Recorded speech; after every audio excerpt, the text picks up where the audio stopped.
I don't know who she is either.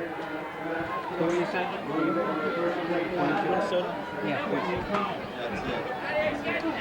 This game, of course, being brought to you by the Norristown Area School District.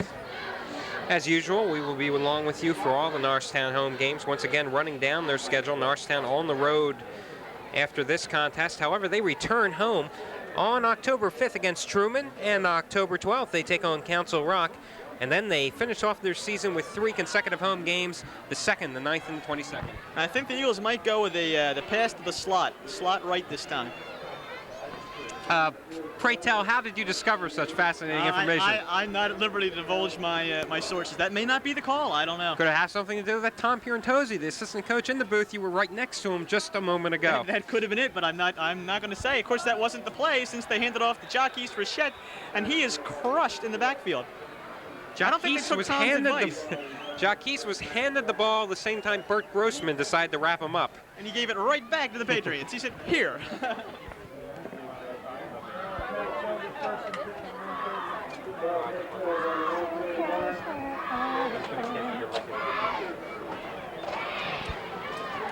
So the Patriots taking over. 1st and 10, 11:50 left to go in this contest. Norristown up 9-6, thanks to a Ron Minges field goal in the 3rd quarter.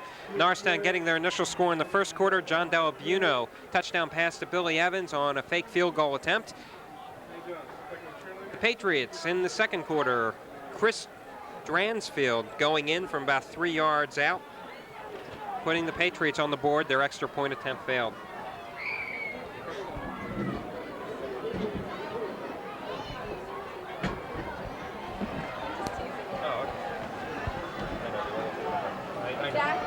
I know.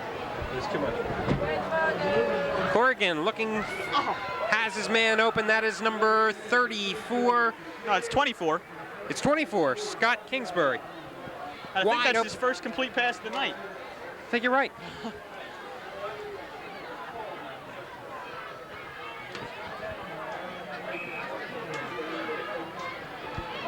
So they get a first down out of it.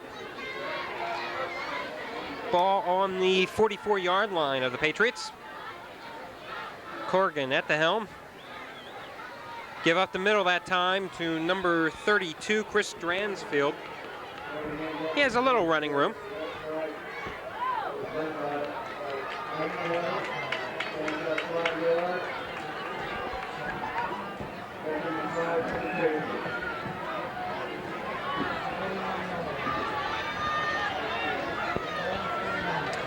Second and 5, 5-yard pickup for Dransfield that last carry.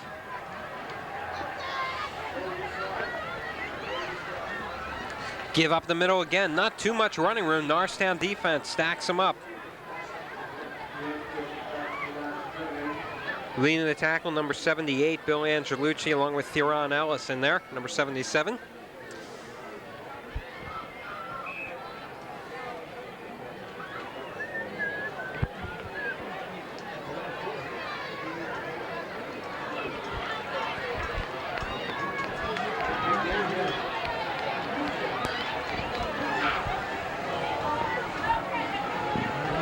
Third and 4.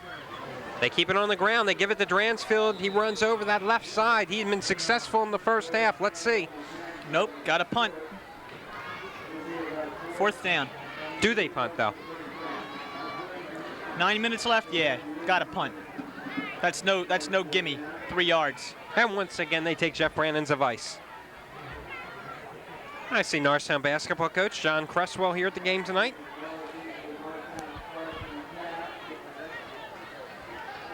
Yeah. Of course, Barry Spencer, Norristown principal, always here. Going to mention it one more time. It's a great crowd tonight. That punt takes a nice bounce. And Bob Carson lets it roll out of bounds.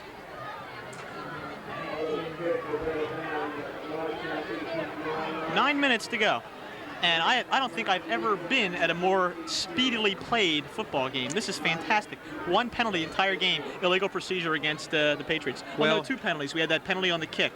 That's right. We did have a couple penalties on the kicks. In real time, this game has only gone, what, an hour and a half? Hour and a half, yeah. I'm all for it myself. I'll tell you, that Kenrick game was just interminable. think we must have more than 2 hours of tape on there. It was even long. No, just kidding. 9 minutes and 2 seconds left to go. I thought I'd slip that by you. Oh, you're fantastic. I am. Give to Rachette up the middle. Couple yards. He'll pick up on that one before he's taken down. Leading the way for the Patriots defense, number 41, and we've said his name quite a few times this evening, Dan Langen, a 5'11", 185 linebacker, always somewhere around the play for the Patriots. I don't think that bodes too well for them, though. But Dan, well, he's a linebacker. I don't know. He I guess that's better than having your safety and your corners make the tackles, which Mike Hofer's done a lot of tonight. Well, I think against PW last week, Norristown's defensive backs led the team in tackles easily.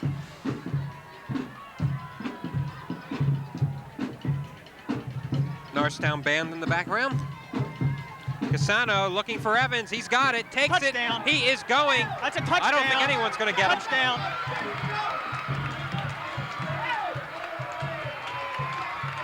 What a play. No flags on the play. 78-yard touchdown toss. Or shall we say an 8-yard toss and a 70-yard run thanks to Billy Evans. I thought Evans was going to be knocked down after a 5-yard gain. It looked like that play had nowhere to go. Evans just blew by the defender, and it was obviously a touchdown because there was nobody back. Remember earlier in the third quarter, Casano dropped back the pass, was going for Evans, round midfield, right in the middle. His pass was knocked down by one of the Patriots defensive linemen. It was the same exact play they ran this time. Evans gets that ball anywhere near the open field. We have seen how fast he is. That is his second touchdown this evening, his 5th on the season, his 4th as a receiver. And he's one of the leading receivers in the area. I think he has 16 catches now. And Ron Minch just drills the extra point for Norristown, 16-6. Well, now Carroll's down by 10. They've got to open their offense off. They've got to score twice to get back into this ball game. Exactly. They've got to throw the ball. That's right. You do not have 7 minutes just to run. Now that last call, I was just told by Ken Long, Norristown High Vice Principal, was standing over there by Tom Pierantozzi up here in the press box. That last play was an audible by Frank Casano. And Very that's impressive call. That is impressive. He knew what to do. He must have seen the blitz coming, or they had the defense for the play that Norristown had called. Went to Evans, and Evans turns an audible into a 78-yard touchdown. Nice play. I think that's what Norristown needed. And there you saw once again that explosive speed of Billy Evans. Boy, when he gets the ball, he can take off. Saw Billy last week against PW, dropped in a sure 7-pointer right in his hands. But he's really rebounded here today. Is that drinking your soup?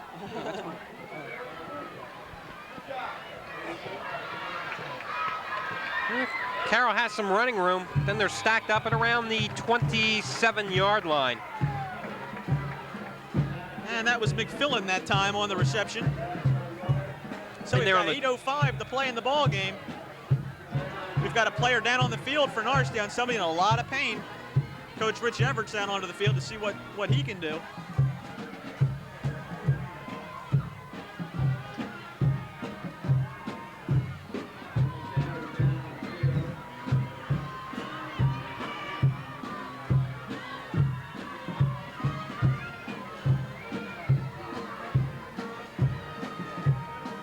An enthusiastic crowd here tonight.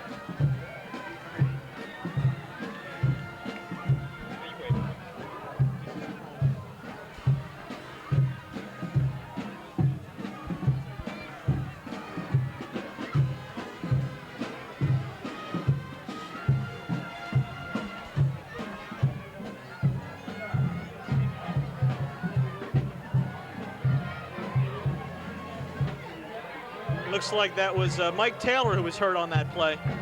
Number 54 for the Eagles.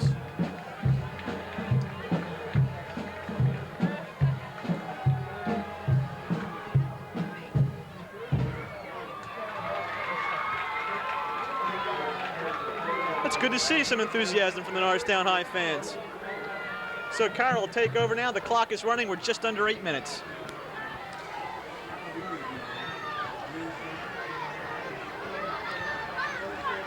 Corrigan rolling out. And almost intercepted by Brooke Bugg, I believe. No, that was Bob Carson. Yeah, you're right. Just got in there at the last minute. The ball was thrown well by Corrigan, had a lot on it, but I think the coverage was just a little bit too tight for him. Yeah. when he has dropped back to pass, which very infrequently tonight, he has been getting a tremendous rush on him. You can see he doesn't even try to set up in the pocket. He's He got to automatically roll out rolls automatically. Yep.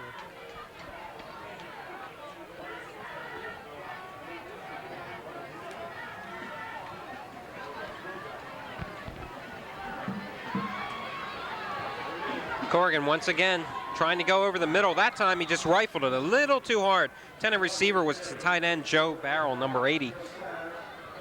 A little softer touch that time, and he had an easy completion. 3rd and 10 now. They've got themselves in a hole. Definitely going on top. Now, it looks tough. They don't pull a first down out of the hat here. Especially if Norristown can mount a sustained drive, get their running game going, and have Jacques Rochette, Van James, Vince Angelicchio eat up some ground and some time on some precious We time. saw in the season opener that Jacques Rochette, when Norristown was running out the clock against Kenrick, he chewed it up on those carries. Some time this time for Corrigan. Oh, nice pass. Oh, my goodness, what a catch by Scott Kingsbury. You're right. We saw him do that in the first half on his only on the only completion by Corrigan in the opening half. He really caught up to that ball. That ball, he really led him a long way. I thought, no way he's going to catch that ball. Kingsbury put on the afterburners, picked it up. Heck of a play by Kingsbury. And a big first down for the Carroll defense. Offense. Yeah, or their offense. There could be, maybe the defense was cheering them on. You're right. I think that's what it was. 7:27 left to go in this contest. 16-6, Eagles up. They go back to the running game. No room, though. Eagles defense prepared this time. Why don't you pass on first down? When you think you might, the Eagles know you're going to pass now on 2nd and 3rd down. Why not pass on first when you might have a shot at it? Well, if you're optimistic, I'm sure they were hoping maybe they could pick up 3-4 yards, maybe catching the Eagles defense, feeling that, hey, they're going to go up to the air again. But now you're looking at this. But now you're looking at the 2nd and 9 situation. They picked up a yard. That's just not too good. Makes it tough on the quarterback. That's true. Deep drop in the pocket this time. Oh, and he's sacked. Oh, man. First sack of the night for either squad. This credited to, let's see, that was number 73, I think. Warren Wellens, number 73? I guess Am I so. correct? That's who it was, 73. Also, Mike Taylor in on that play back into the ballgame, number 54 for the Eagles. You can see how Corrigan took almost 7 steps. He dropped back way deep, and his pocket totally collapsed around him as he was pressured by the Eagles D. Now they're faced with a 3rd and 18 situation, Jeff, so that beautiful catch by Kingsbury, all for naught. It's negated.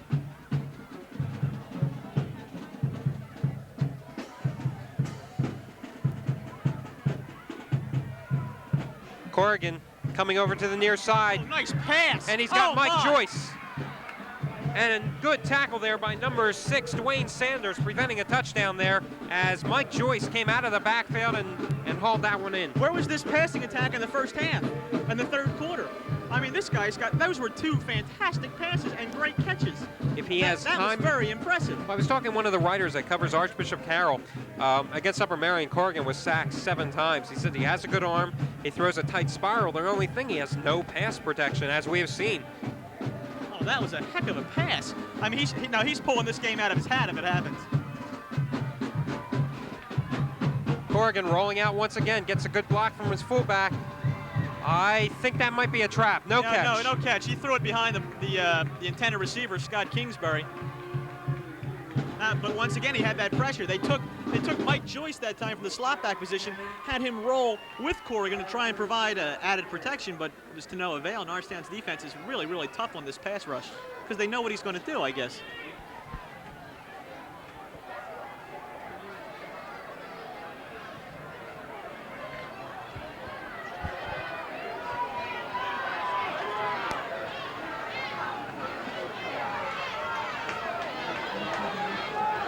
A lot of movement in the Carroll offense. Corrigan rolls over to the near side. He's getting pressured. Doesn't unload the ball, and he is sacked. Okay, give that sack credited to number 78, Bill Angelucci, and give an assist to number 77, Theron Ellis. And I think number 54, Mike Taylor, was also in there on the tackle.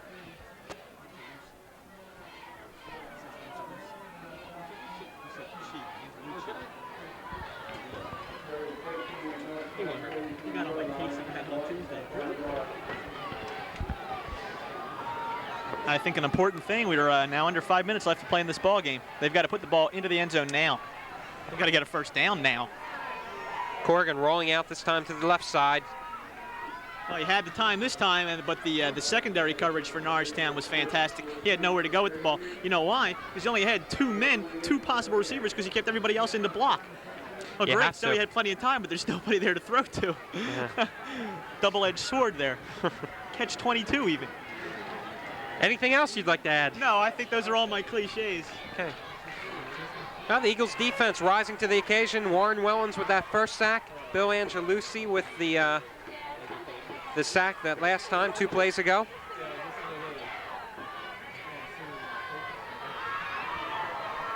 Now this is it for Carroll, 4th and 15. They trail 16-6. 4:48 remaining at this contest at Roosevelt Field. Beautiful autumn night.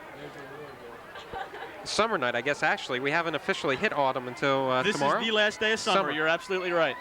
The dog days of summer, yes. Corrigan rolling back. Oh, here comes the Eagles rush. Mike Taylor, that's got to be his 4th sack of the night. Great play by Mike Taylor. Well, I think that just about ends the ball game for Archbishop Carroll, unless Norristown makes some egregious error here. We've got 4:43 left to play in the ball game. Eagles ahead 16-6. To recap the scoring for you, Norristown got on the board first with a strike from John Delabuno to Billy Evans on a fake field goal attempt that Delabuno had to scramble for. It looked like he was going to be knocked out of it there, but he completed the pass. That was in the first quarter. Then in the second quarter, we saw Archbishop Carroll come back with a run by Chris Dransfield, taking the ball over from the 1-yard line. As Rochette looked really stifled there, he just got crunched. Going up the middle, there was nothing there, and Jacques is hurt. I could see him tighten up as soon as he got hit. I thought he was hurt as soon as that play occurred. He tensed up as soon as it happened. And the rest of the scoring, Norristown in the third quarter, Ron Mingus nailed a 32-yard field goal, a nice long kick for Mingus. And also Norristown striking with Billy Evans from Frank Cassano, a little pass over the left side that Evans turned from an 8-yard gain into a 78-yard touchdown run. And Rochette is still down, and the coaches look concerned out there. I tell you, that was funny. As soon as Jacques took the ball, he was nailed right at the line. You could see him like put his head back like he was in pain. Just a guess, but it looks like he got the wind knocked out of him, because as you said, when he took the handoff, the ball and the defender's helmet both arrived in his stomach at the same time. They may have jammed it right into his diaphragm or something like that. Because you're right, he choked up immediately and went backwards. Okay, he's up. I think that was it. He just had his bell rung that time. And he wants to walk off the field under his own power. I think he's all right. Okay, that's good to see. Hammonds comes back in now at fullback for the Eagles. He's a tough ball player.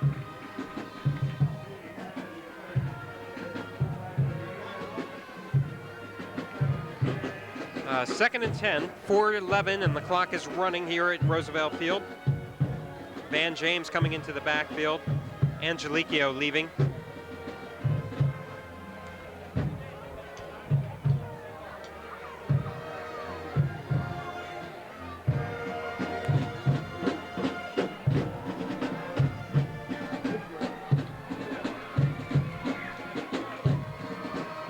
Van James tries to get to the outside, but he is just taken right down.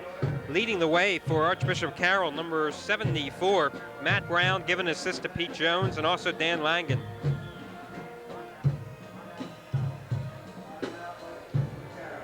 Timeout taken by Archbishop Carroll. 3rd and 12 as James is credited with the 2-yard loss. 3:35 left now. What do you do here? 3rd and 12? Go upstairs? No, run the ball. Although the clock stopped anyway, you might as well go for the first down, I guess. Although you don't want to throw an interception here. That's what I like about you. You're so decisive. Then I don't have to make any of the decisions. That's all. It's much easier when you don't have to make a decision. Hey, look, we made 4 out of 5 tonight. I mean, you cannot ask for more than that. Of course, starting our next telecast, we will make projected finals in the second quarter. We do that anyway, don't we? You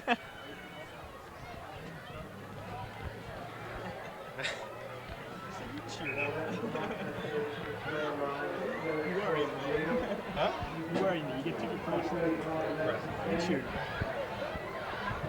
Rather be with Legacy. I know you would. You dog. Yeah. Stuffing those with Mary. I don't know, it looks sweet.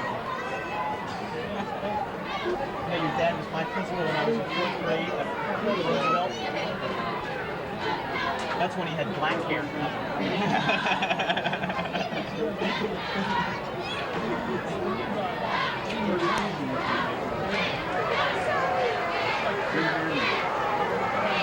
Cassano fakes the handoff, takes it himself, has some running room, and he picks up the first down.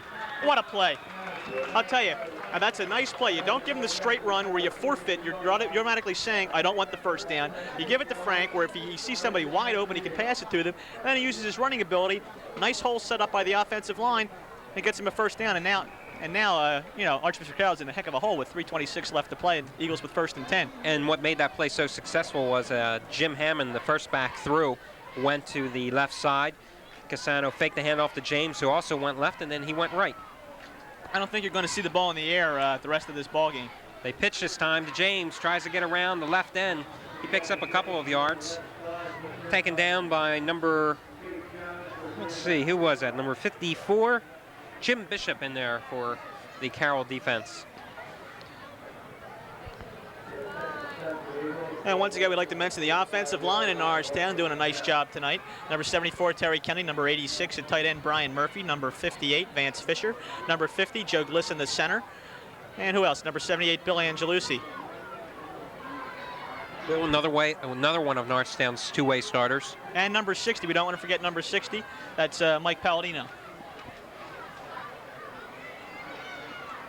Billy Evans in motion. Cassano up the middle on the quarterback keeper. Gets about 3 yards on the play. It'll be 3rd down. Timeout, Archbishop Carroll with 2:21 left to play. So they stop him here, if they stop them here on 3rd down and 6, 3rd down and 5. You still got to score twice. It can't be done, I don't think. Guess what? It's 3rd and, what do you want to say? 3rd and 4. Yeah, it's 4. 3rd and 4.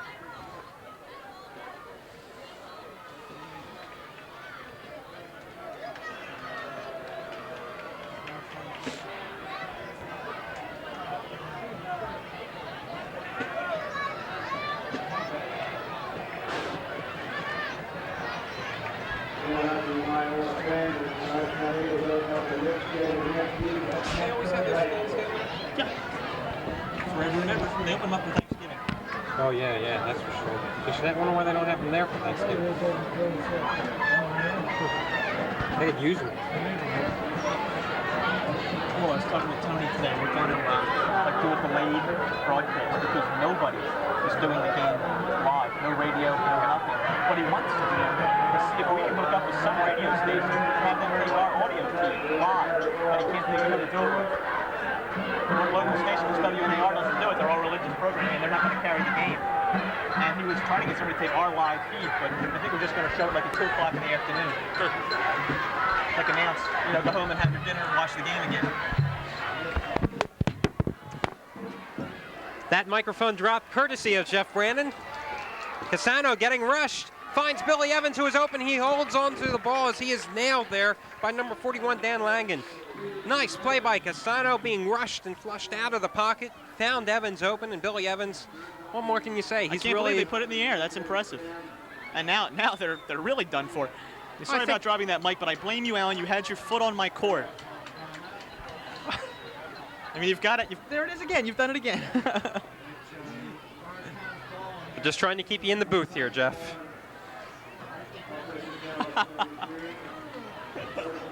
You're not going to get away without doing that post-game show.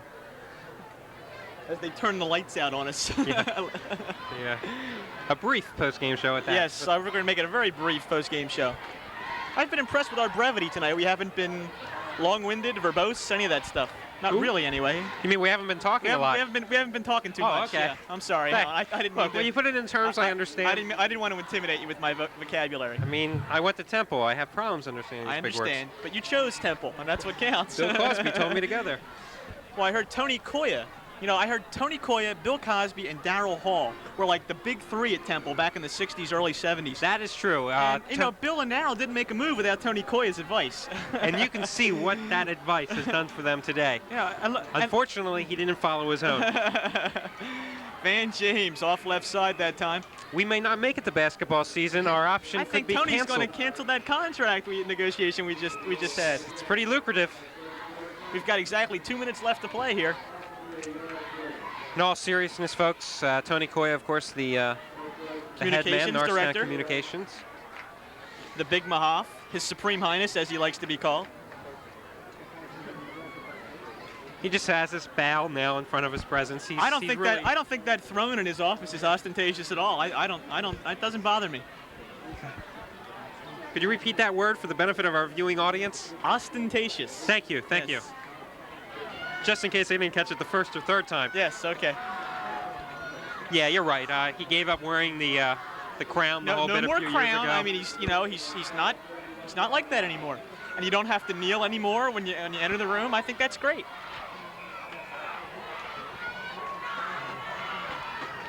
And, of course, remember, Norristown Eagles will be back here at Roosevelt Field as soon as I find the schedule. I believe it is October 5th. Yes, October 5th when they take on Truman, and you'll probably see that game on cable television with two other announcers. We won't be working at that point. Norristown just running off the clock here. They give it to Van James, a simple drive up the middle. Second down, 16-6, the Eagles leading. 1 minute, 28 seconds and counting. And of course, we'd like to encourage you, those of you who aren't regular attendants here at Roosevelt Field, to come out and watch the Eagles play at home and even on the road. They like to have that support while they're on the road. It's a nice crowd here tonight, and we hope we can see it the rest of the season when the weather gets a little bit colder and it's a little bit tougher to come out on these Friday nights. Well, let's run it down. September 29th, they're away at Pennsbury. October 5th and October 12th, both Friday nights, they're back here at Roosevelt Field. 7:30 starts. Right, Truman and Council Rock. Then they go away for 2 weeks. The 19th of October and the 27th against Ben Salem and the Chamonix. Ben Salem is a Friday night game, and then they're a Saturday afternoon against the Chamonix. Right, and Frank Cassano takes it on the bootleg. No place to go. This time he cuts back across field. Yes, he does have some place to go. He's going to throw the ball. Evans is open. Touchdown. I don't believe it. I don't believe it. Absolutely incredible with 42 seconds to go. Oh, crossed the line of scrimmage. I thought that might have been it. The official waited until all the celebrations went on. Then we realized that Frank Cassano crossed the line of scrimmage there. I thought that he did that once. He did that in the Bishop Kennery game where he crossed the line of scrimmage and threw the pass. Tell you, it was pretty, but it means nothing when it doesn't count. Well, I think what happened was the Patriot defenders were just kind of tired out after chasing Frank all over the place. Billy Evans was just standing in the end zone waving his arms wide open. But you're right, he was over the line there. At first I thought they were going to count it because I thought he was over the line and he didn't see it was a delayed flag. Yeah, it was 42 seconds very remaining. Late flag. Did you get to those last games, Alan? The last 3 games for Norristown at home. William Tennant at home on 7:30 on a Friday night. November 2nd, right? Abington at home, November 9th, Friday night, 7:30. And of course, the big game, Upper Merion, November what's Thanksgiving? 22nd this year. Thanksgiving's on the 22nd, Thursday morning, 10 a.m. And of course, we'll have at least 10,000 people here at Roosevelt Field for that ball game as usual. Come early because it will be packed. Upper Merion has a great team so far. And Norristown looking it's good homecoming. this year. It's homecoming for the Eagles. That's right. So all you Norristown alums, come on out to the ball game. Enjoy homecoming. Frank dropping back again. He's got Evans open. Oh, what a hit by number 20, Steve Core. Oh, they crushed him. And Sposato, a nice gesture by Carroll, gives Billy Evans a hand up. We've got 36 seconds left to play. And of course, this game brought to you by the Norristown Area School District. Tonight, our director and producer, Mr. Sam Galbraith.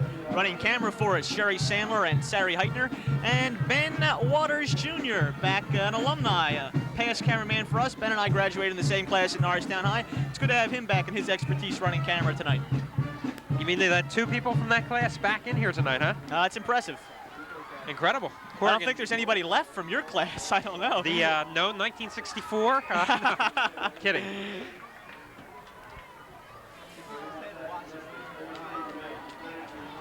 So 31 seconds left. Archbishop Carroll just going to air the ball out as much as they can here. Now, we've been doing this for 5 years now. 5 years of Norristown football. Incredible. And if if it's taken a while for you to see this ball game against Archbishop Carroll, that's because the Norristown School District has been having some problems with their cable station, their channel, their signals not being received. And as soon as that's corrected, I'm sure these ball games will be aired. There's going to be a big backlog of stuff, though. We've got the Bishop Kenrick game that to this day has not been aired. So you'll be seeing some football, some soccer on the air, in addition to the regular program that the Norristown Area School District provides. And it's always excellent programming. Corrigan dropping back, and he is sacked. Third sack for the Eagles defense tonight. Let's see, the first man in there. Let's see, we had Theron Ellis, right. We had Bill Angelucci, and we had Mike Taylor, who is dragging getting up there. I think Mike Taylor is credited with the initial sack, well, I think we'll each give him a third on our official stats that we keep so tenaciously. Let's get the CBS chalkboard up again. Wait a minute, let's diagram that. 5 seconds left. Last play of the game. Completes the pass. That's it. Ball game's over. Norristown victorious 16-6. Alan and I will be back in just a moment with a post-game show.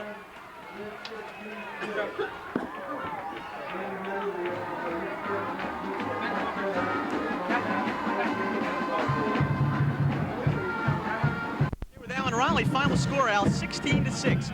The Eagles very impressive in the second half. I like the way they played ball. And Archbishop Carroll, a big letdown for them. As we said in the pregame show, I thought this was a must-win situation for the Norristown Eagles after last week's lackluster performance against Plymouth Whitemarsh, in which they were upset. They came out here the first half a little shaky, going into the locker room, tied at 6 after some offensive problems, but in the second half they really dominated. And tonight, we ran down a couple of key checkpoints in the pregame show that we had to look at. First of all, the offensive line.